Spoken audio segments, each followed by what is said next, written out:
My son remarried in secret. His ex-wife turned up dead. Now the police are at my door, and I'm finally telling the truth no one wants to hear.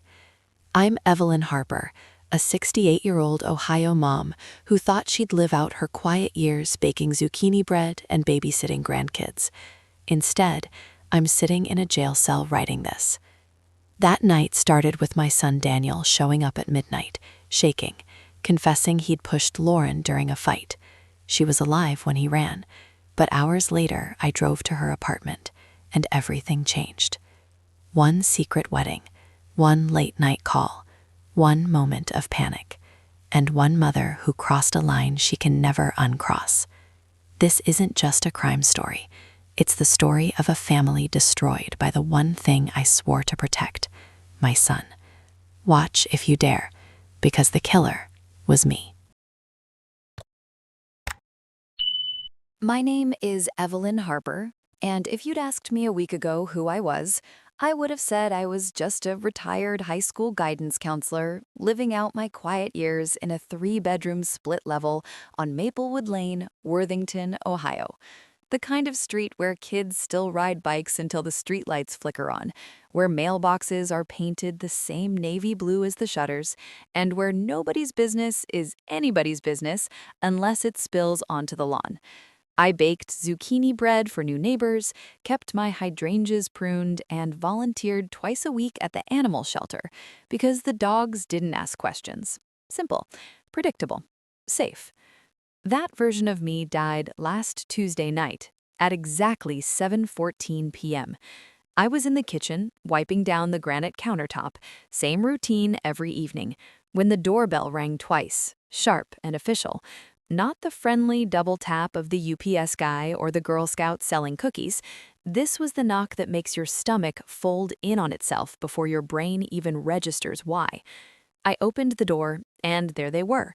2 detectives in plain clothes, one tall and black with a neatly trimmed beard, the other shorter, white, red-haired, freckles still visible under 40-something skin, both wearing navy windbreakers with small gold badges clipped to the pockets. Worthington PD, Major Crimes Unit. The tall one spoke first. "Mrs. Harper? Evelyn Harper?" "Yes?" My voice came out thinner than I expected. "I'm Detective Marcus Reed. This is Detective Sarah Klein. May we come in for a few minutes?" I didn't want them inside. I wanted to close the door, lock it, draw the blinds, and pretend the world hadn't just tilted 30 degrees. But refusing looks like you have something to hide, and I'd spent too many years teaching teenagers that the fastest way to look guilty is to act like you are. So I stepped aside. "Of course, please." They wiped their shoes on the mat even though it hadn't rained. Polite, professional, the kind of politeness that makes your skin crawl because you know it's the prelude to something awful. We settled in the living room. I took the recliner, my late husband Tom's favorite spot, because it felt like armor. They sat on the sofa, side by side, notepads already open. Detective Klein started. "Mrs. Harper, are you familiar with a woman named Lauren Caldwell?" My mouth went dry. Lauren, my son Daniel's ex-wife, the woman who'd spent the last 2 years turning every family holiday into a battlefield of passive-aggressive texts and veiled threats about custody of nothing. They never had kids, and alimony that never quite ended. I nodded slowly. Yes, she was married to my son, Daniel, for 7 years. They divorced last year. Were you close to her? No. The word came out too fast. We were civil, for Daniel's sake, but after the divorce, things got complicated. Detective Reed leaned forward just enough to make the moment feel intimate. "When was the last time you spoke with Miss Caldwell?" I hesitated, not because I didn't know. I knew exactly, but the truth felt like stepping on cracking ice. "A couple of weeks ago, she texted me, late at night, said she needed to talk about Daniel." I didn't respond. Klein made a small note. "And Daniel? When did you last see or speak with him?" "Sunday. He came over for dinner. Meatloaf, his favorite." I tried to smile. It didn't land. Reed's eyes never left my face. "We're here because Lauren Caldwell was found dead in her apartment 3 days ago, October 15th. She was strangled." The room tilted again. I gripped the armrests. Strangled. The word landed like a brick through a windshield. "Oh my God," I whispered. It wasn't acting. I hadn't known she was dead. Not officially. I'd seen the yellow tape on the local news, the aerial shot of the Fairview apartments, the reporter saying foul play suspected, but the name hadn't been released yet. Until now. Klein's voice softened, but only slightly. "We're speaking with family and close associates. Your son's name has come up in our investigation. We'd like to know where Daniel Harper was on the night of October 12th into the 13th. My heart slammed against my ribs so hard I was sure they could hear it. That was the night. The night he showed up at my door shaking, eyes wild, saying Lauren had threatened to ruin everything. The night I told him to go home to his new wife, Mia, and pretend none of it happened. The night my phone rang at 2:13 a.m. with a voice I now realized was Lauren's, slurring my name before the line went dead. I swallowed. He stopped by earlier that evening, around 10. We talked for a little while. He left before midnight." Reed tilted his head. "You're sure about the time?" "Yes." Lie number 1. He didn't leave until almost 1. We sat in the dark kitchen for hours. He cried. I held him like he was 10 years old again, and the neighborhood bully had stolen his bike. Klein flipped a page. "We have reason to believe Daniel may have visited Miss Caldwell's apartment that same night. Neighbors reported hearing raised voices. A man matching his description was seen leaving around 11:30. My stomach twisted. Someone saw him. Of course someone saw him. "He didn't mention going there," I said. Another half-lie. He had mentioned it. He'd admitted he went to confront her, said she was alive when he left, said she'd fallen, hit her head, said he panicked and ran. I believed him then. I still wanted to believe him now. Reed closed his notepad. "Mrs. Harper, we're not accusing anyone yet, but this is a homicide investigation. If there's anything you know, anything at all, that could help us understand what happened to Lauren, now's the time." I looked at them, really looked. They weren't here to comfort me. They were here to trap me, to see if I'd slip, if I'd protect my son the way every mother's instinct screams to protect her child. And I was already protecting him. Because there was more, so much more. Daniel hadn't just remarried. He'd done it in secret 6 months earlier at the Franklin County Courthouse with a 29-year-old preschool teacher named Mia, who was 3 months pregnant with my first grandchild. No one knew. Not his sister in Chicago, not his father's side of the family, not Lauren, who still believed she and Daniel might reconcile someday. I was the only one who knew. And I was the only one who knew what really happened after Daniel left Lauren's apartment that night. Because I went there afterward. I drove across town at 2:30 a.m., heart pounding, telling myself I was just checking on her, making sure she was okay. I used the spare key Daniel had never bothered to ask for back. I found her on the living room floor, bruised, breathing shallow, but alive. We argued. She grabbed my wrist, screamed that Daniel was a liar, that he'd been planning to get rid of her for months. She had proof, texts, recordings. She lunged at me with something sharp, a letter opener, maybe. I don't remember clearly. I just remember my hands on her throat, not squeezing, just holding, trying to make her stop. She stopped. When I let go, she wasn't moving. I ran. I left her there, and I told myself it was an accident, self-defense, panic. Now the police were sitting in my living room, and the secret I'd buried under layers of denial was clawing its way back to the surface. I looked at Detective Reed. "I want to help," I said. My voice sounded far away. "But I don't know anything more than what I've told you." Klein stood up. "We'll be in touch, Mrs. Harper. If Daniel contacts you, please let us know." They left. The door clicked shut behind them. I sat there in the dark for a long time, listening to the refrigerator hum, feeling the weight of every lie I'd told in the last 10 minutes. The truth was coming, and when it did, it wouldn't just destroy Daniel. It would destroy me. Because the person who killed Lauren Caldwell wasn't my son. It was me. Looking back, the real beginning wasn't the night Lauren died. It wasn't even the knock at my door from the detectives. It started 6 months earlier, on a sticky July afternoon when my phone buzzed on the kitchen counter while I was slicing tomatoes for a caprese salad. The screen lit up with Daniel's name and a single line of text, "Call me when you're alone. Important." I wiped my hands on a dish towel, heart already picking up speed. Daniel didn't do important lightly, not since he was a teenager and needed to confess he'd crashed the family minivan into the neighbor's mailbox. I stepped onto the back patio, closed the sliding glass door behind me, and dialed. He answered on the first ring. His voice was low, almost a whisper, like he was afraid someone might overhear, even through the phone. "Mom, I did it." "Did what, honey?" I tried to keep my tone light, casual, the way mothers do when they sense a storm coming. "I married Mia. Yesterday, Franklin County Courthouse. Just us, the clerk, and 2 witnesses from the waiting room. No ceremony, no photos, done in 15 minutes. The world narrowed to the sound of cicadas in the trees and the thud of my own pulse. Married. My 35-year-old son, divorced less than 8 months, had married again, in secret. I leaned against the patio railing. "Daniel, why didn't you tell me? Why the rush? Why hide it?" A long pause.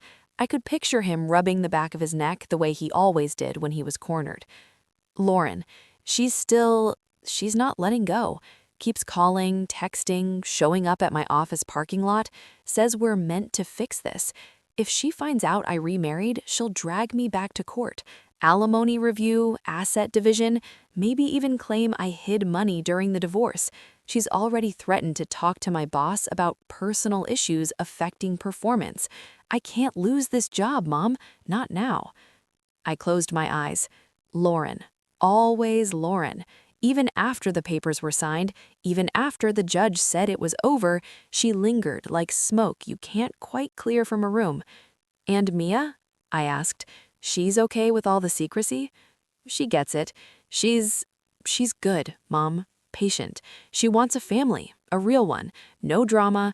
His voice softened. "She's pregnant. 3 months. We found out right after the divorce finalized. That's why we did it quick. We want to do this right." A grandchild. My first. The words should have made me cry happy tears. Instead, a cold knot formed in my stomach. Happiness built on secrets has a way of rotting from the inside. I forced a smile into my voice. "Congratulations, sweetheart. I'm happy for you, truly." He exhaled, like he'd been holding his breath for days. "Thanks, Mom. Just please don't tell anyone. Not Becky, not Aunt Linda, nobody. Not until we're ready. I'll introduce Mia properly soon, promise." We hung up. I stood there on the patio until the sun dipped behind the maple trees and the mosquitoes started biting. Inside, the tomatoes sought forgotten on the cutting board, turning soft. A week later, he asked me to meet her.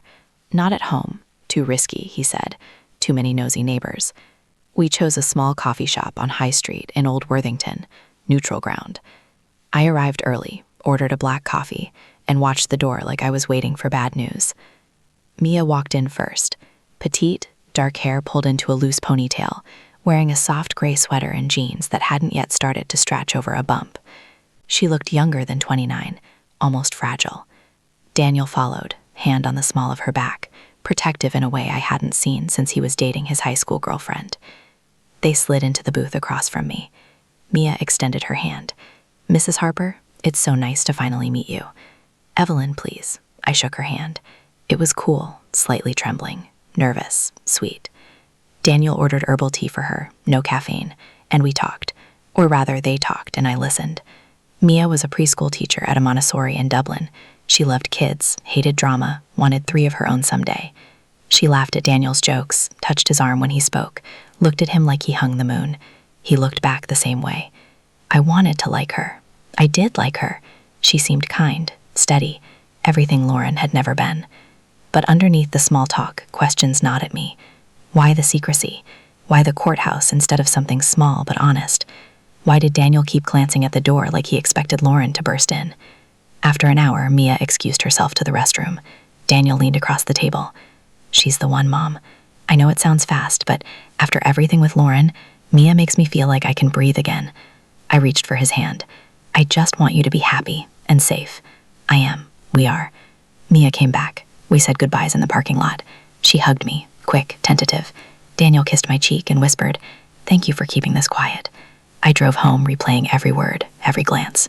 By the time I pulled into my driveway, the knot in my stomach had tightened into something sharper. Then the text started. Late at night. Unknown number at first. Then Lauren's name popped up when I didn't block her. Have you talked to Dan lately? He's ghosting me. He's acting weird, destined. I think he's seeing someone. I found a receipt in his old jacket, jewelry, not my size. Each one landed like a pebble in still water, sending ripples I couldn't ignore. I deleted them without replying, but they kept coming. One night in August, around 1 a.m., my phone lit up again. I know he's hiding something big. If he's moved on, fine, but he owes me the truth. Tell him to call me Evelyn, or I'll find out myself. I stared at the screen until it went dark. Then I got up, went to the kitchen, and poured a glass of wine I didn't drink. I stood at the sink, looking out at the backyard where Daniel used to play catch with his dad. I thought about the baby, my grandchild, about Mia's soft smile and Daniel's tired eyes. And I made a choice. I would keep the secret. I would protect this fragile new beginning. Because families deserve second chances. Because a baby deserves a father who isn't dragged through courtrooms and headlines. I didn't know then that secrets don't stay buried. They fester. They wait. And when they finally break free, they don't just hurt the people keeping them. They destroy everyone. October 12th started like any other Thursday. I woke at 6:45 a.m., made oatmeal with cinnamon because the house felt too quiet without Tom's morning radio news. Then spent the day sorting old photo albums in the spare bedroom. Pictures of Daniel at 5 in a pirate costume, Becky's high school graduation, Tom and me on our 25th anniversary cruise. I lingered on the ones of Daniel and Lauren's wedding, her in white lace, him in a rented tux, both smiling like the future was a sure thing. I closed the album harder than I meant to. Some memories aren't worth keeping loose. By evening, the sky had turned the color of bruised plums. I was folding laundry in the living room when my phone buzzed at 9:47 p.m. Daniel's name on the screen. No greeting text, just a call. I answered immediately. Mom, his voice cracked on the single word. I need to come over, now. It's bad. My stomach dropped the way it used to when he was a teenager and called from the principal's office. What happened? Are you hurt? No, not me. Just, please, I'm 10 minutes away. He hung up. I turned off the TV, dimmed the lights, left the front porch light on. When his headlights swept across the driveway, I opened the door before he could knock. He looked like he'd aged 10 years in a week, dark circles under his eyes, hair messy, jacket zipped crooked. He stepped inside without a word, pulled me into a hug that was more collapse than embrace. I felt his heart hammering against my shoulder. We went straight to the kitchen. I flicked on the under-cabinet lights, soft, no glare, and poured him a glass of water he didn't touch. He sat at the table, elbows on the wood, face in his hands. She called me, he started, Lauren, around 7, screaming. Said she had proof I cheated during our marriage. Said she found emails, photos, something. Threatened to email them to my boss, to HR, to everyone at the firm. Said she'd make sure I never worked in finance again. I sat across from him. Did you cheat? He looked up, eyes red. No, Mom, I swear, not once. But she's convinced. And then, he swallowed hard. She said, I know about the new wife. I have pictures. The air left the room. Pictures of the courthouse wedding. Of Mia? How? I didn't tell her, he said quickly. I never told anyone except you. Mia hasn't posted anything. We've been careful. But Lauren sounded so sure, like she'd seen us. She said if I didn't meet her tomorrow to talk terms, she'd go public, ruin everything. The baby, the job, all of it. I reached across the table, covered his hand with mine. What did you say? I told her she was crazy, hung up, but she kept calling, texting. I blocked her number, but she used a different one. Said, you can't hide forever, Dan. Your mom knows. Ask her. My blood went cold. She texted me before, but never mentioned knowing about Mia. Was she bluffing, fishing, or had someone seen something? Daniel started to cry then. Quiet, shoulder-shaking sobs like when his father died. I moved to his side, wrapped my arms around him. He buried his face in my shoulder the way he did at 12 when the dog got hit by a car. I rocked him gently, whispering the same useless things mothers always whisper. It's gonna be okay. We'll figure it out. We sat like that for hours.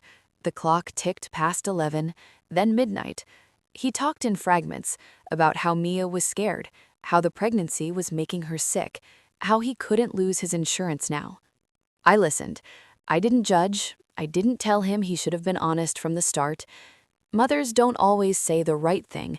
We say the thing that keeps our children breathing. Around 12:50 a.m., he wiped his face with his sleeve. I should go. Mia will worry. I walked him to the door, hugged him again. Call me tomorrow, first thing. We'll make a plan. He nodded, stepped into the night.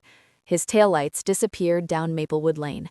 I locked the door, turned off the lights, and stood in the dark foyer, listening to the house settle. I should have gone to bed, should have prayed. Instead, I sat on the couch with my phone in my lap, staring at the screen like it might explain everything. At 2:13 a.m., it rang. Unknown number. I answered without thinking. A woman's voice, slurred, wet, like she'd been crying or drinking or both. Evelyn, he did this. Tell them, please. Lauren? My heart slammed into my throat. Breathing. Raspy. Then a soft thud, like a phone dropping. The line went dead. I called her back immediately, straight to voicemail. I called Daniel. No answer. Texted him. Call me now. Lauren just called me. Something's wrong. Nothing. I paced the living room, pulse roaring in my ears. The rational part of me said call 911, report a possible emergency. But the mother part, the part that had just held her crying son, whispered, wait, what if it's a trick? What if she's baiting you? What if Daniel really did something? I waited 10 minutes, 15. No call back from Daniel. No follow-up from the unknown number. Finally, I grabbed my keys, my coat, and drove. The streets were empty, sodium lights buzzing overhead. Fairview Apartments was 15 minutes away, close enough that Daniel could have gone there after leaving me if he'd lied about going straight home. I told myself I was just checking, making sure she was okay. That's all. I parked 2 buildings over, walked the rest. Her unit was on the 2nd floor, lights off except for a faint blue glow from the TV. I stood under a tree, watching. No movement, no sound. I should have knocked, should have called the police from the parking lot. Instead, I used the spare key Daniel had given me years ago, just in case. The door opened silently. Inside smelled like wine and something metallic. Lauren was on the living room floor, face down, arms played. A lamplight tipped over beside her. Shards of a wineglass glittered on the carpet. I whispered her name. No answer. I knelt, touched her shoulder. Cold. Too cold. That's when I saw the marks on her neck. Dark, finger-shaped bruises already blooming. I stood up so fast the room spun. Backed toward the door. My shoe crunched glass. I ran. Drove home shaking, tears blurring the road. Parked in the garage. Sat there with the engine off until the dashboard lights dimmed. I didn't call anyone. Not the police, not Daniel. I told myself she'd been drinking, fallen, hit her head. The bruises could be old. Anything but what it looked like.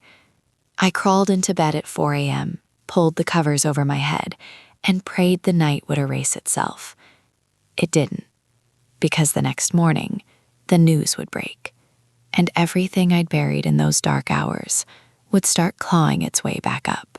Friday morning came too bright, too ordinary. Sunlight sliced through the kitchen blinds in sharp white bars across the counter, where I'd left Daniel's untouched glass of water from the night before. I hadn't slept.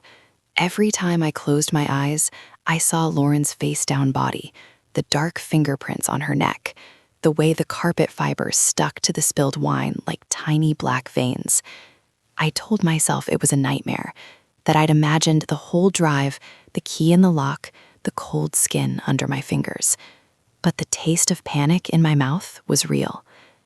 I made coffee out of habit. Strong, black, no sugar. The local news came on the TV in the living room at 7 a.m. sharp. I didn't want to watch, but my feet carried me there anyway. The anchor's voice was calm, practiced. Breaking news out of Worthington. Authorities have identified the woman found dead in her Fairview Apartments unit yesterday as Lauren Caldwell, age 42. Police say she was discovered late Thursday night after a welfare check prompted by a concerned friend. Preliminary reports indicate foul play. The Franklin County Sheriff's Office is investigating, and no arrests have been made at this time. We'll have more as details emerge. They showed the building. Same beige brick, same cracked sidewalk I'd walked last night. Yellow crime scene tape fluttered in the breeze like cheap party streamers. No photo of Lauren yet. Thank God. I couldn't have handled seeing her smiling face from some old Facebook profile plastered across the screen. My phone buzzed. Daniel. I answered before the second ring. Mom. His voice was hoarse, barely above a whisper. It's all over the news. Lauren. They're saying strangled. They think I... Slow down, I said, even though my own heart was racing. Where are you? Home. Mia's still asleep. I haven't told her yet. Mom, they're going to come for me. I went there last night, after I left your place. I just wanted to talk her down, make her stop. We argued. She was drunk, yelling about the pictures, the new wife. I pushed her, hard. She fell backward, hit her head on the coffee table. There was blood.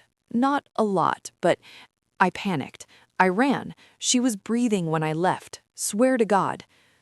I gripped the phone so tight, my knuckles ached. You didn't tell me that part last night. I couldn't. I was ashamed. I thought she'd wake up, call the cops on me, and that'd be it. But now she's dead, and I was the last one there. What do I do? I closed my eyes. The image of Lauren on the floor flashed again, but this time I remembered something else. When I'd knelt beside her, there'd been no blood on the table, no fresh cut on her scalp, just the bruises, my bruises. Don't do anything, I said. Don't call anyone. Don't go to work. Stay home with Mia. Act normal. I'll handle this. Handle it how? Just trust me, please. He exhaled shakily. Okay, but Mom, if they ask, you'll say I was with you longer? That I didn't leave until later? I hesitated, lie upon lie. But the alternative, my son in handcuffs, Mia alone with a baby on the way, was worse. Yes, I said. I'll say whatever needs saying. We hung up.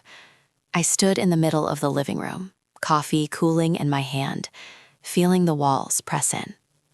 By noon, the story had spread. Facebook neighborhood groups were buzzing. Did you hear about the woman in Fairview? Domestic dispute, I bet. Her ex-husband works downtown. Finance guy, right? Speculation moved fast in small towns. Truth moved slow. I needed air, needed to see for myself. I drove to Fairview Apartments around 2 p.m., parked across the street in the lot of a shuttered dry cleaners, engine off, windows cracked.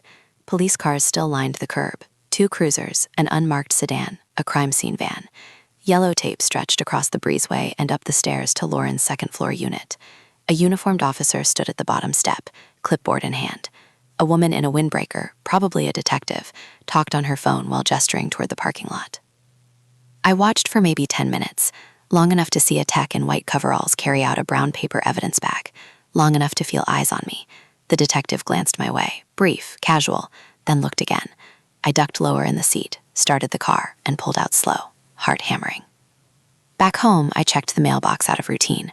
Inside, along with the usual bills and a grocery flyer, was something else. A plain white envelope. No stamp, no address. Just my name in neat block letters. Evelyn Harper. My hands shook as I tore it open. A single Polaroid slid out. Daniel and Mia at the courthouse steps last July. Him in a navy button-down, her in a simple sundress, both holding up cheap gold bands, smiling like kids who just pulled off the perfect prank. The photo was slightly grainy, taken from an angle that suggested someone had been waiting across the street with a zoom lens. On the back, in red ballpoint pen, 3 words. Ask your son about the insurance policy. I stared at it until the ink blurred. During their marriage, Lauren had insisted on a life insurance policy, $500,000 on Daniel, with her as beneficiary. Just in case, she said. We're young, anything could happen. Daniel had rolled his eyes but signed. After the divorce, he'd meant to change it. He told me he would. But life got busy, Paperwork got lost in drawers, and the policy stayed. If Daniel died, Lauren got $500,000. If Lauren died, the beneficiary clause flipped in weird ways sometimes. Contingent beneficiaries, spousal revocation laws in Ohio. I didn't know the details, but I knew motive when I saw it. Daniel had never mentioned changing it, had he? Or worse, had Lauren found out about Mia, about the baby, and realized she was being replaced in every way? Had she threatened to expose everything, knowing the policy might still pay out if something happened to him? I shoved the photo back into the envelope, stuffed it in the junk drawer under old takeout menus, and slammed it shut. The phone rang again. Unknown number. I let it go to voicemail. Detective Klein's voice, calm and professional. Mrs. Harper, this is Detective Sarah Klein. We'd like to speak with you again tomorrow if possible. Just a few follow-up questions about your son's whereabouts on the night of October 12th. Please call us back at your earliest convenience. I deleted the message. Outside, the sun was setting, turning the maple trees blood red. I sat at the kitchen table in the dark, the Polaroid's words burning behind my eyes. Ask your son about the insurance policy. I would, soon. But first, I had to decide how deep I was willing to sink to keep him safe. Because the hole was getting bigger, and I was already in up to my neck. Saturday morning felt like walking through fog. Thick, slow, every step heavier than the last. I hadn't eaten since Thursday night. Coffee sat untouched on the counter, cold and ringed with brown scum. The Polaroid from the mailbox was still hidden in the junk drawer, but its words echoed louder than any alarm clock. Ask your son about the insurance policy. I hadn't asked Daniel yet. I wasn't sure I wanted the answer. The doorbell rang at 9:22 a.m. I knew who it was before I looked through the peephole. Detective Marcus Reed and Detective Sarah Klein stood on the porch again, this time in darker jackets against the October chill. Reed held a slim leather folder. Klein's eyes were sharper than yesterday, less polite, more expectant. I opened the door. Detectives, come in. They stepped inside without wiping their shoes this time. Small detail, but it felt deliberate. We went to the living room again. Same sofa, same recliner, same invisible line between us. Reed spoke first. Mrs. Harper, thank you for seeing us again. We have a few more questions about Thursday night, October 12th into the 13th. I nodded, folding my hands in my lap to hide the tremor. Klein pulled out her notepad.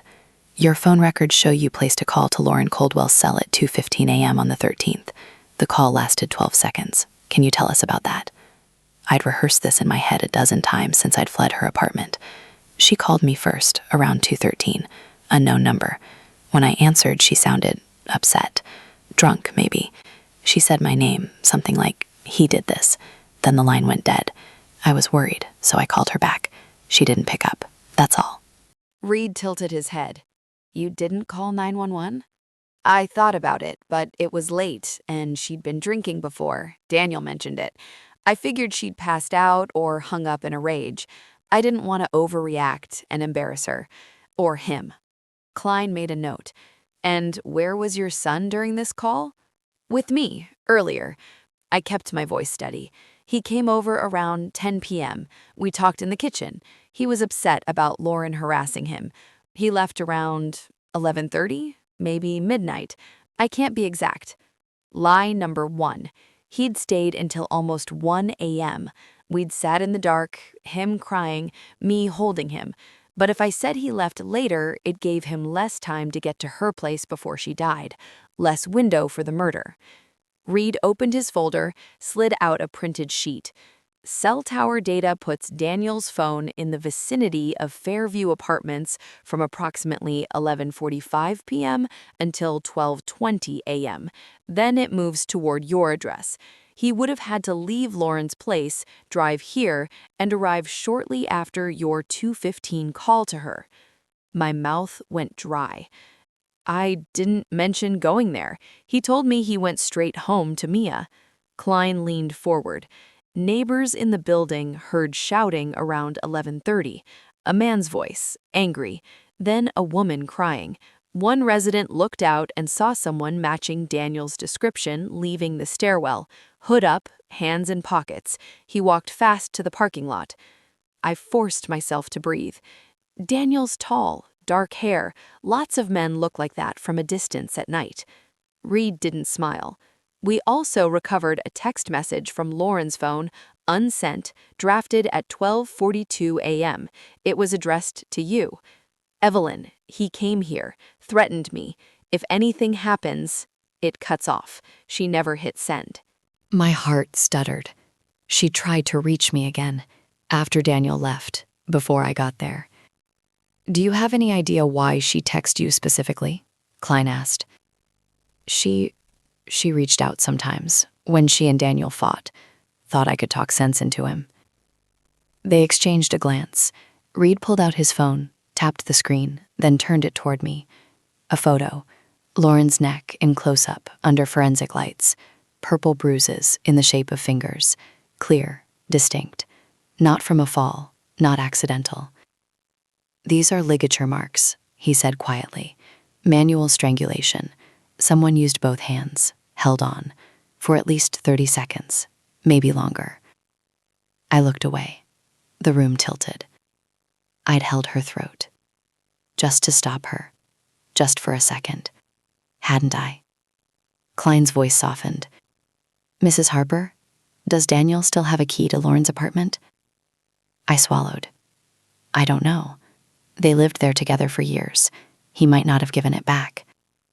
Lie number 2. He did have it. He'd used it that night. Told me so when he confessed the push, the fall. I let myself in, he'd said. She wouldn't open the door otherwise. Reed closed the folder. We're going to need to speak with Daniel directly, soon.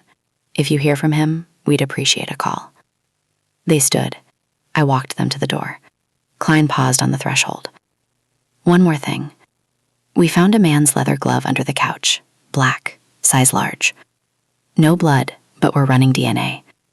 If it's Daniel's... She didn't finish. She didn't have to. The door closed. I leaned against it, forehead to the cool wood, breathing hard. That night, Saturday night, Daniel came over again. After dark, hood up, just like the neighbor described. He slipped in through the back patio door, like we were teenagers sneaking around. Mom, he whispered as soon as the door shut. They searched my car this afternoon, while I was at the grocery store with Mia. Left a card on the dash. They found a glove in the trunk. Black leather. Not mine. I don't own gloves like that. His eyes were wide, terrified. I swear I didn't leave anything there. I had my hands in my pockets the whole time. What if someone's setting me up? I pulled him into the kitchen, turned on only the small light over the sink. Sit. He did. I poured him water he didn't drink. They came here today, I said. Asked about your whereabouts. About my call to Lauren at 2:15. I told him he left around midnight. He exhaled. Thank you. Don't thank me yet. I sat across from him. They have tower pings. They have a witness who saw you leave her building. And now this glove. Daniel, what really happened when you went there? He stared at the table. I told you. We argued. She accused me of cheating, of hiding the marriage. She said she had proof. Someone sent her the courthouse photo. I got mad, pushed her away. She tripped, hit the table. I saw blood. I ran. That's it. No strangling? No. His voice cracked. I'd never. Mom, you know me. I wanted to believe him. God, I wanted to. But I remembered my own hands on her throat, the way she'd stopped moving, the way I'd run. I reached across, squeezed his wrist. We'll get through this, together. He nodded, tears in his eyes. Inside, I was screaming, because the glove wasn't his. It was mine. I'd worn black leather gloves that night, old ones from Tom's closet, the ones I kept for winter driving. I'd left them on the coffee table when I panicked. They must have slid underneath when I bolted. The police had my glove, and soon they'd have my DNA. The first lie had been small. The next ones would have to be bigger.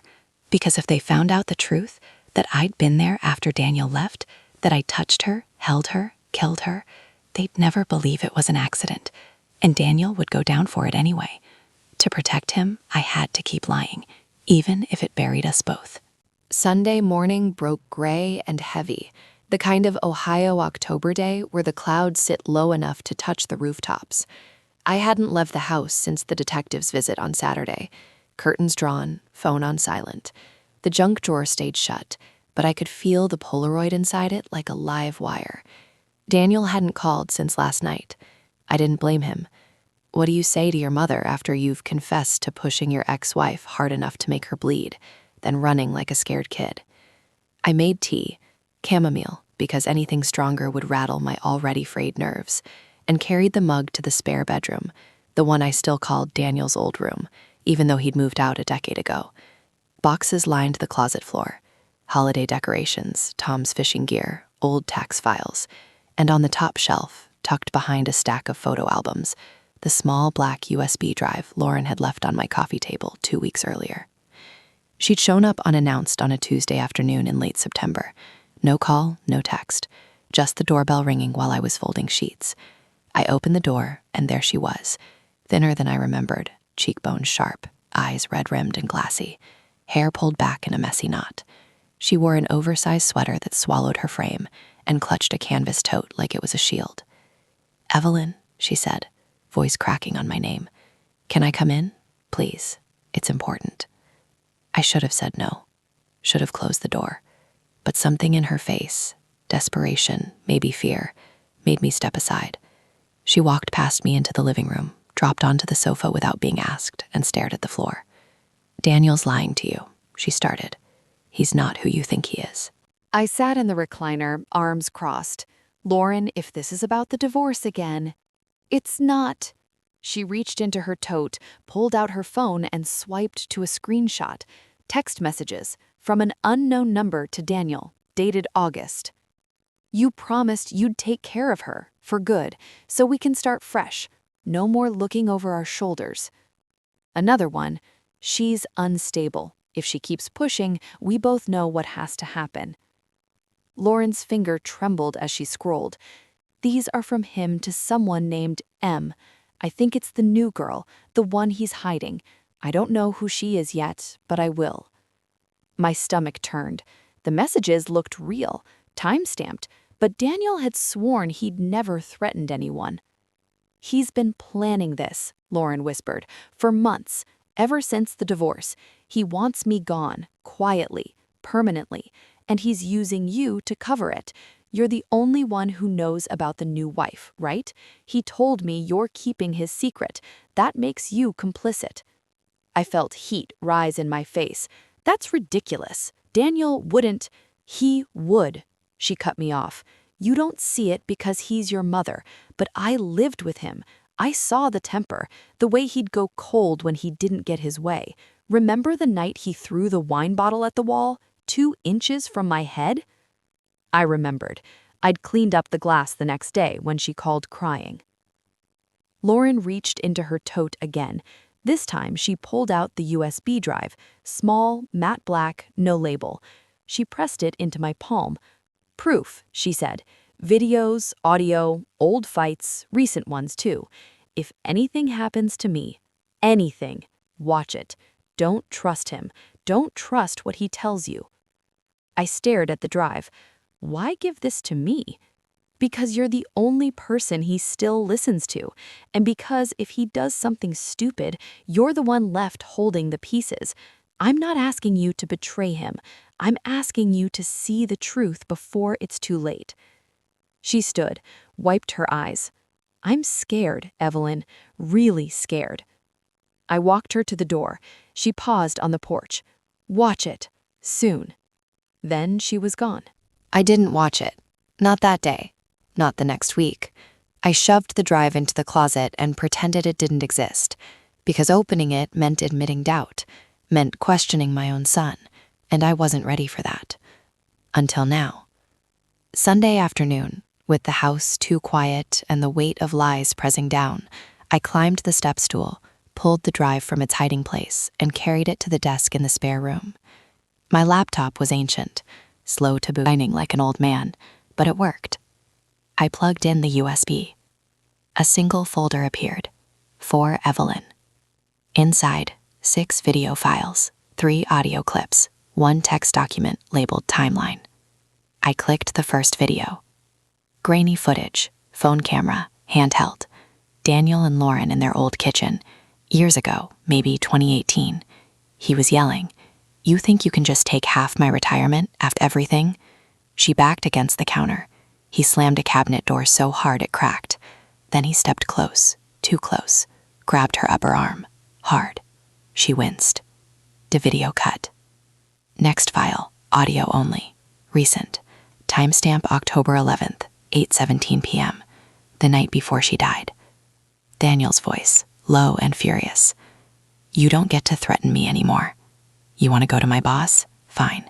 But if you drag Mia into this..." Lauren interrupting. "Mia? So that's her name. The new wife. Cute. Does she know you're still paying me alimony? Does she know about the policy?" A pause, breathing heavy. "Stay away from my family. Or what? You'll take care of me like you told her?" The audio ended abruptly. My hands shook on the keyboard. I clicked another video. October 11th again. Different angle, maybe hidden camera. Daniel in Lauren's apartment. Living room. He was pacing. She sat on the couch, arms crossed. He stopped in front of her. "I came to end this. No more texts, no more threats. We're done." She stood. "You're done when I say we're done." He grabbed her wrist, twisted. Not hard enough to break, but enough to make her gasp. "Let go of the past, Lauren, or I'll make you." The clip cut. I sat back, staring at the frozen frame of my son's hand on her arm, the same arm I'd later bruised myself. The timeline document was short. Bullet points. July 2025. Daniel marries Mia in secret. August. Lauren receives anonymous photo of courthouse wedding. September. Daniel stops alimony payments. October 10th. Lauren confronts Daniel at his office parking lot. October 11th. Daniel visits apartment. Recorded argument. October 12th. Daniel returns. Final threat. My son. My boy. The one I'd raised on bedtime stories and scraped knees. Capable of this? I ejected the drive. Held it in my palm like it might burn me. Then I heard the back door creak. Footsteps in the kitchen. "Mom?" Daniel's voice. I forced the drive into my pocket, closed the laptop, and stepped into the hall. He stood there, coat still on, eyes hollow. They're watching the house. Saw an unmarked car across the street. I came through the alley. I forced my face calm. "Come in. Sit." He did. Dropped into a chair. Mia's scared. She thinks they're going to arrest me any minute. "Mom, I didn't kill her. I swear." I looked at him. Really looked. The boy I'd protected his whole life. And for the first time, I wondered if I'd been protecting the wrong person. The USB burned against my thigh. The truth was no longer hidden.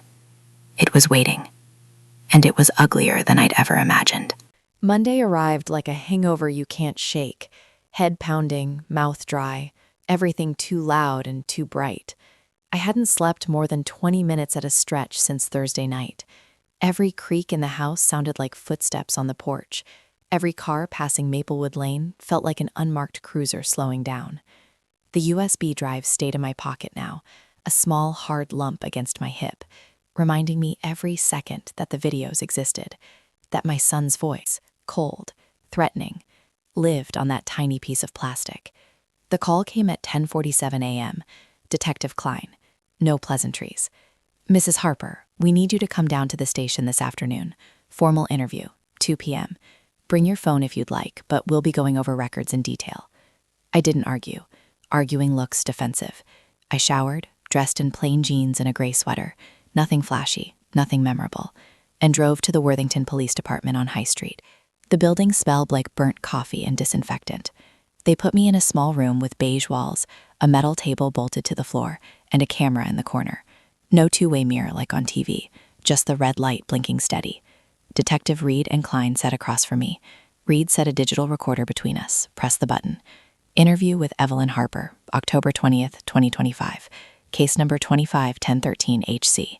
They started gentle. Tell us again about Thursday night, Klein said. Daniel's visit, the times. I repeated the lie I'd practiced in the mirror, arrived around 10 p.m., talked in the kitchen, left around midnight.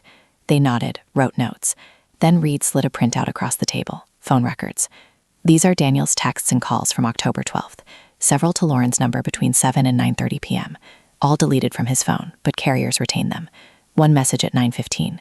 Meet me, we need to end this. Sent from his number. Do you know anything about that? My pulse spiked. He told me they argued on the phone earlier. He said he blocked her after that. Klein leaned in. The text was sent after he supposedly left your house.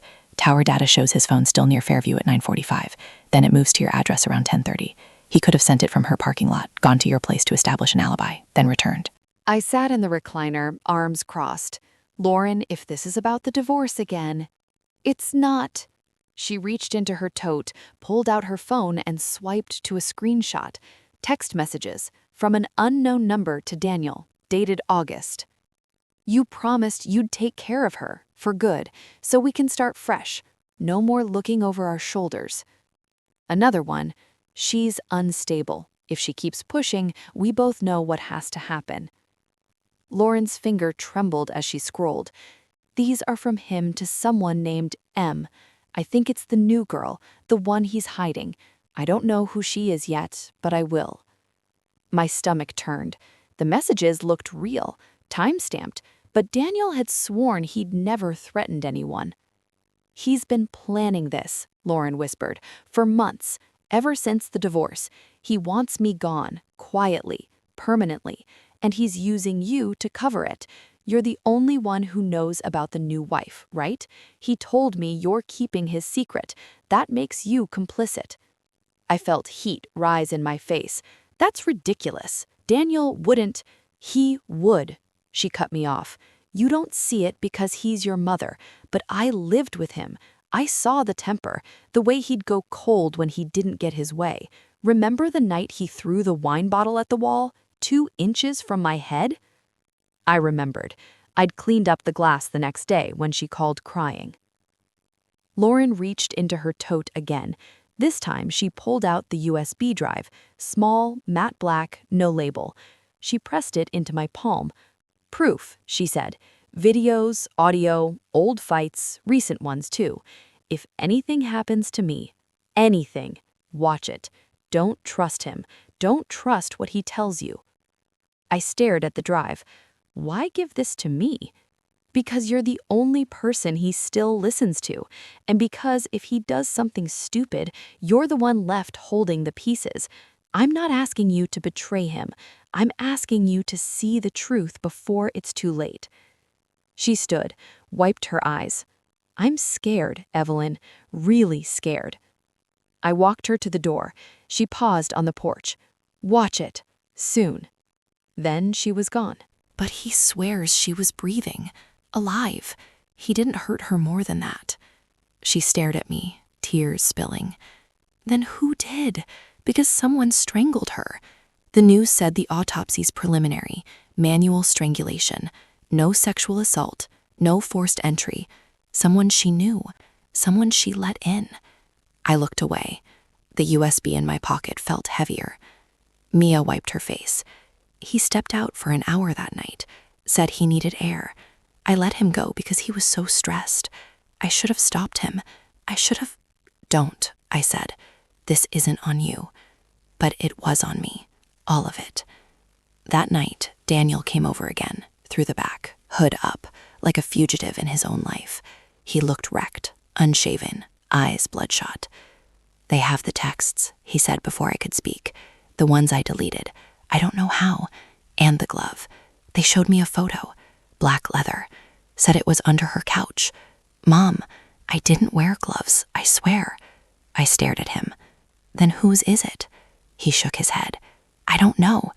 Maybe Lauren's. Maybe she had a pair. But they're saying the size matches me. Large. And they're testing DNA. I felt the blood drain from my face. My gloves. Tom's old ones. I had worn them that night because my hands were cold in the car. I'd pulled them off when I knelt beside her, left them behind in the panic. Daniel kept talking, voice rising. I went there, yes. I pushed her, yes, but I didn't kill her. She was alive. I checked. I felt her pulse, weak but there. Then I ran. Someone else must have come after me. I reached out, touched his arm. I believe you. He broke then, collapsed into the chair, head in his hands. You have to help me, Mom, for the baby. Mia can't do this alone. If I go away, please, tell them whatever you need to. Say I was here longer. Say we talked until 3 a.m. Anything. I looked at my son, my beautiful, broken boy, and felt something crack inside me. I nodded. I'll do what I have to. But inside, the betrayal was spreading like ink in water, because the person who finished what he started wasn't a stranger. It was me. And the deeper I sank into the lies, the harder it became to see the surface. Tomorrow, the police would question him, and soon they'd come for me. The noose was tightening, and I tied the knot myself. Tuesday felt like the day the world finally caught up. The air was colder, sharper, carrying the smell of wet leaves and distant wood smoke. I hadn't eaten breakfast. Couldn't. My stomach was a clenched fist. The USB drive was still in my pocket, but I no longer needed it to remember the videos. They played on loop behind my eyes. Daniel's hand twisting Lauren's wrist, his voice low and dangerous, promising to take care of her. And worse, my own hands on her throat, the way her body had gone limp under my grip. I'd told myself it was self-defense. She'd lunged first. A letter opener glinted in her hand. I'd only meant to stop her, to make her quiet, to make her stop screaming that Daniel was a monster, that he'd planned it all, that I was next. But she hadn't been breathing when I left. I knew that now. The news had confirmed it late Monday night. Cause of death, manual strangulation. Time of death estimated between 1 and 3 a.m. on the 13th, right in the window when I'd been there. Daniel was at the station that morning for his formal interview. He texted me at 8:17. They're asking about the texts, the glove. I'm sticking to the story. Love you, Mom. I hadn't replied.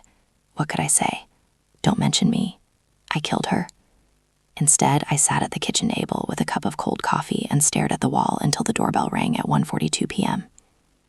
Detective Reed and Detective Klein. Again. This time they didn't ask to come in. They just stood on the porch, wind tugging at their coats, faces set in that professional mask that says they already know more than they're letting on. Mrs. Harper, Reed said, we need you to come with us. Voluntary interview, but we'd prefer not to make it formal just yet. I didn't fight. I grabbed my coat, locked the door, and followed them to the unmarked sedan. The ride to the station was silent, except for the low hum of the heater and the occasional crackle of the radio. I watched Worthington slide by, strip malls, brick houses, kids on bikes, and wondered if I'd ever see it the same way again. They put me in the same beige room, same table, same blinking camera, but this time they didn't ease in. Reed set a clear evidence back on the table. Inside, a pair of black leather gloves, worn at the fingertips, one missing a small button on the cuff. My gloves, Tom's old ones. We found these under Lauren Caldwell's couch, he said. Forensic techs lifted partial prints from the leather, yours, Mrs. Harper, and epithelial cells, skin cells, from the interior lining, also yours. DNA match confirmed this morning. My mouth went dry. I stared at the bag like it might speak. Klein leaned forward. Your cell tower ping places you at Fairview Apartments from 2:32 to 2:48 a.m. on the 13th. Lauren's phone records show her last activity, a failed attempt to call you at 2:13, then nothing. No outgoing calls, no texts. Her body was discovered at 10:17 a.m. the next day by a coworker doing a welfare check. Rigor had already set in. She'd been dead several hours.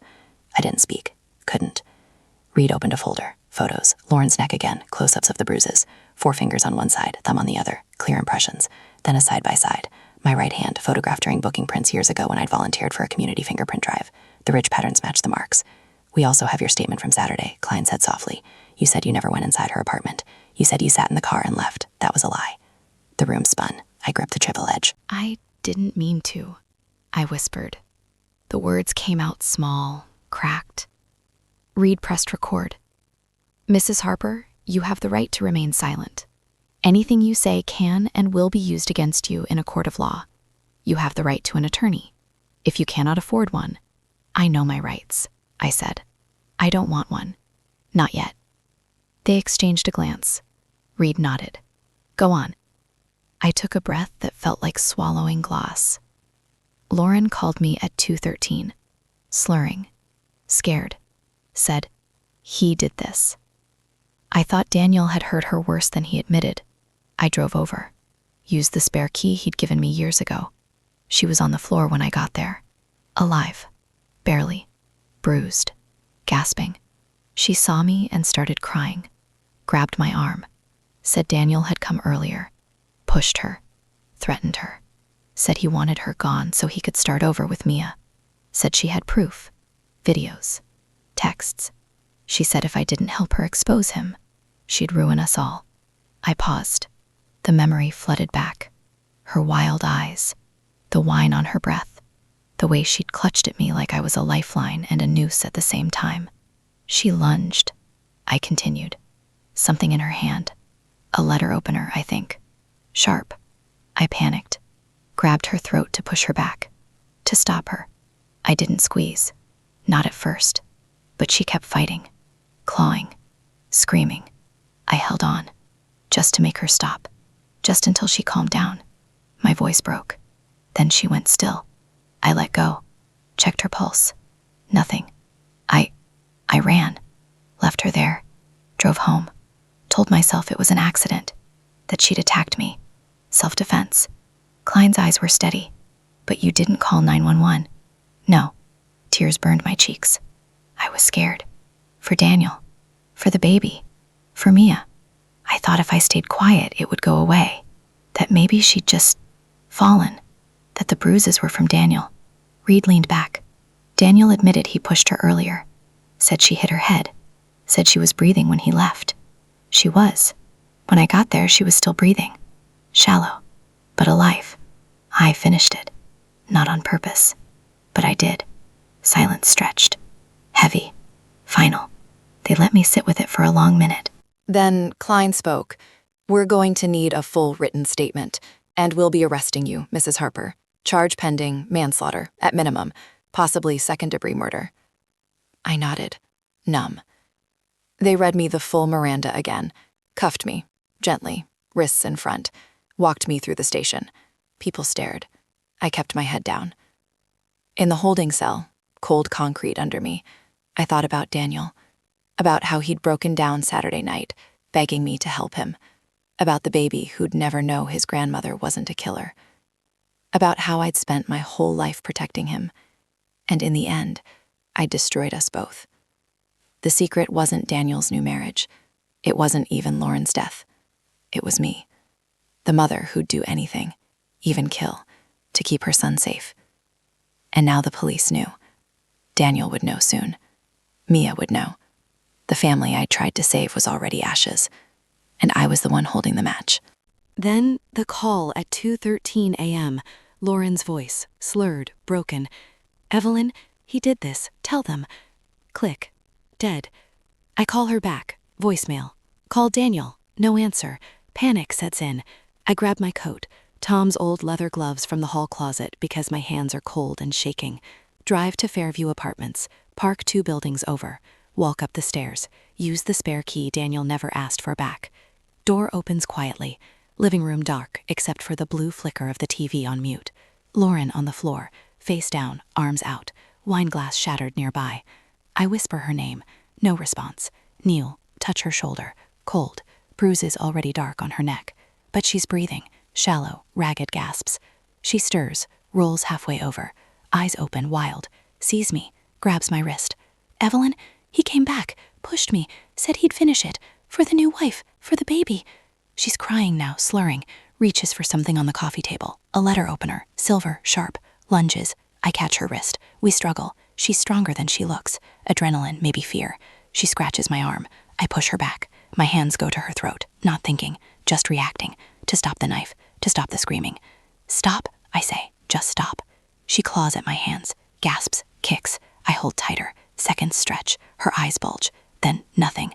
Body slack. Hands fall away. I let go. Check her neck. No pulse. No breath. Just still. I stand. Back away. Glass crunches under my shoe. I look at my gloves. Still on. Pull them off. Drop them somewhere near the couch. Run.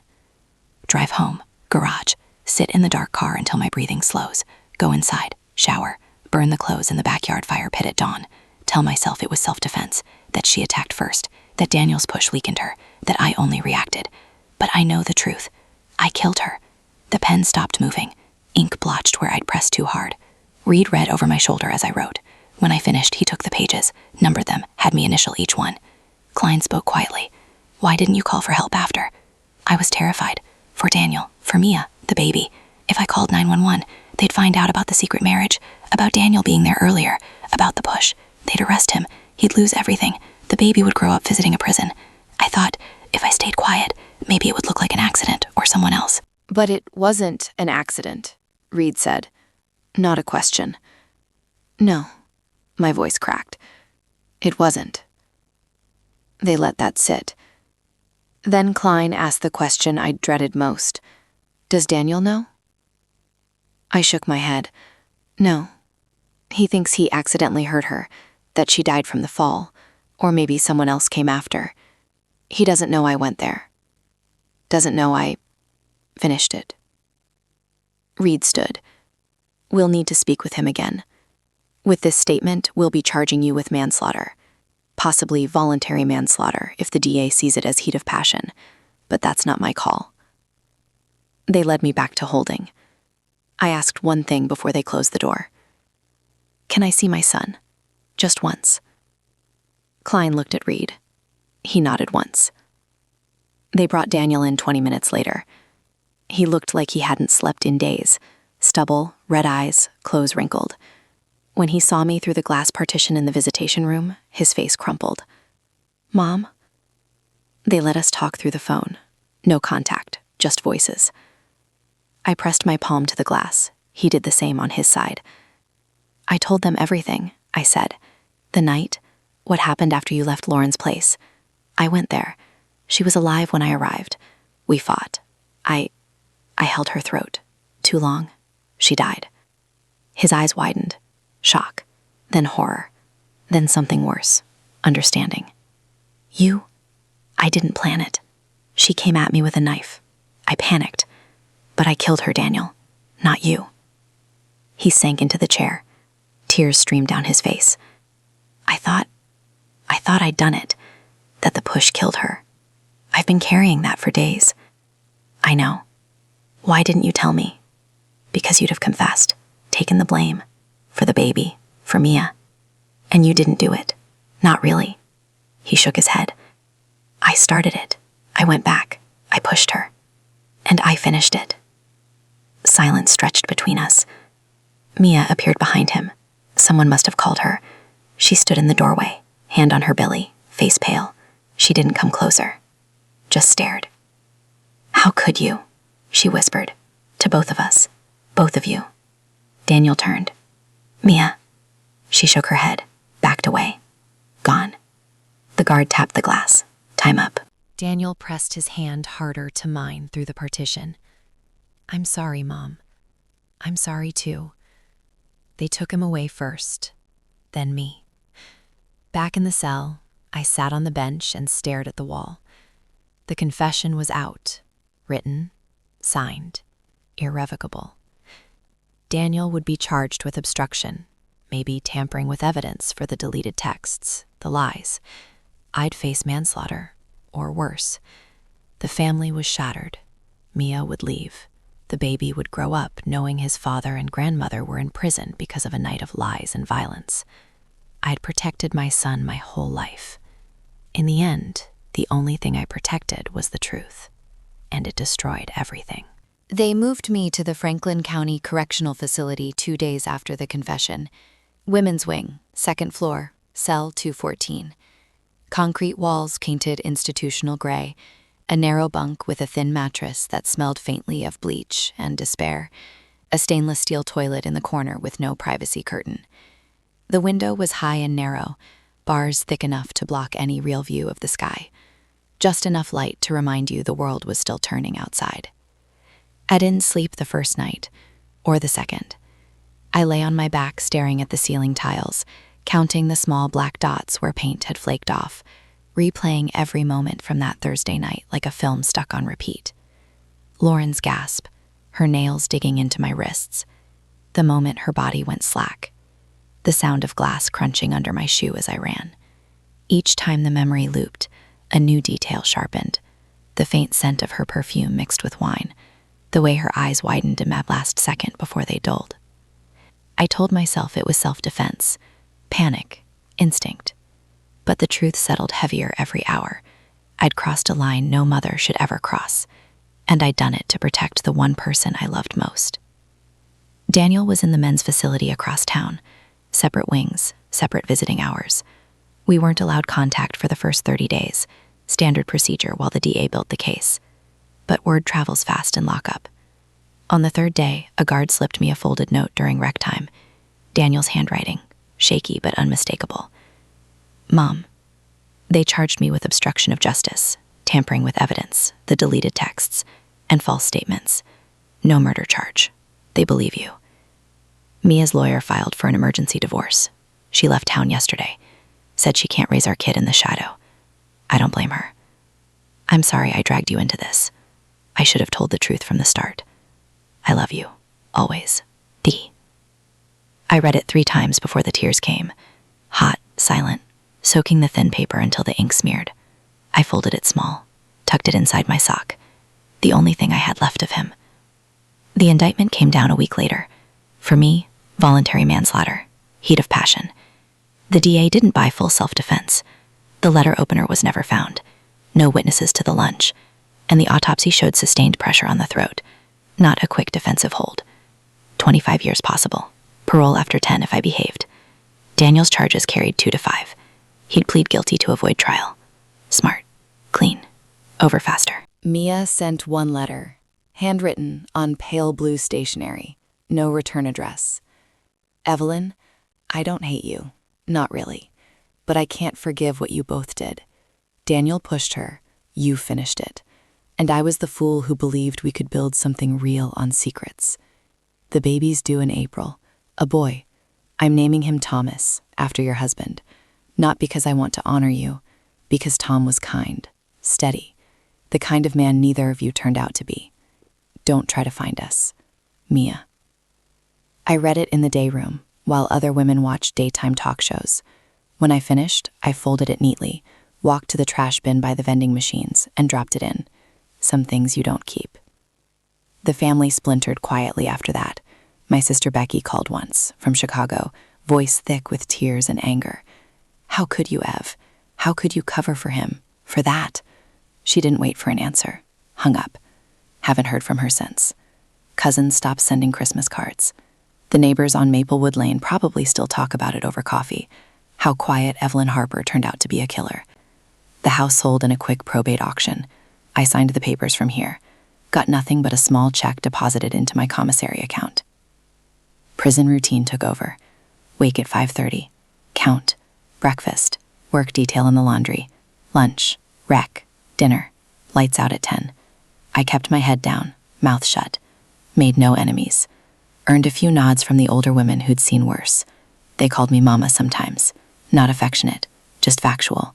I was old enough to be most of their mothers. Nights were the worst. That's when the what-ifs came. What if I'd called 911 after Lauren's 213 call? What if I'd confronted Daniel sooner about the videos on the USB? What if I'd never gone to her apartment that night? Would Lauren still be alive? Would Daniel be free? Would my grandson know his name? I wrote Daniel letters every week. Short ones. No excuses. Just memories. The time he caught his first fish at age 8. How he'd laughed when the hook caught his shirt instead. How proud Tom would have been of the man he became before everything fell apart. I never asked for forgiveness. Some things you can't ask for. You can only hope they're given. Months passed. Seasons changed outside the bars. Winter. Spring. The baby, Thomas, was born April 15th. Daniel sent a photo through his lawyer. A tiny face wrapped in blue, eyes closed, fist curled near his mouth. I taped it to the inside of my locker, looked at it every morning. My grandson. The only pure thing left from this mess. I'm writing this now, on lined paper from the commissary, smuggled out by a trustee who owes me a favor, because the parole board meets in 6 months. They'll want to know if I've changed, if I understand what I did, if I'm safe to release. The truth is simple. I killed a woman. Not in cold blood, not with planning, but with my hands, because I loved my son more than I loved right and wrong, because I thought protecting him was the same as loving him, it wasn't. Families aren't built on love alone. They're built on choices, on the things we do when no one's watching, on the secrets we keep until they rot us from the inside. I kept mine too long. Now the house is gone. The family is gone. Daniel's doing time. Mia's raising my grandson alone. And I'm here, in cell 214, counting dots on the ceiling, waiting for a chance to walk out and prove I'm not the monster I became that night. If you're reading this, maybe Daniel will one day, maybe Thomas when he's older. Know this: I'm sorry. Not just for Lauren, not just for the lies. I'm sorry for the mother I stopped being the moment my hands closed around her throat. I'm sorry to the woman I used to be. She died that night too, and she's never coming back.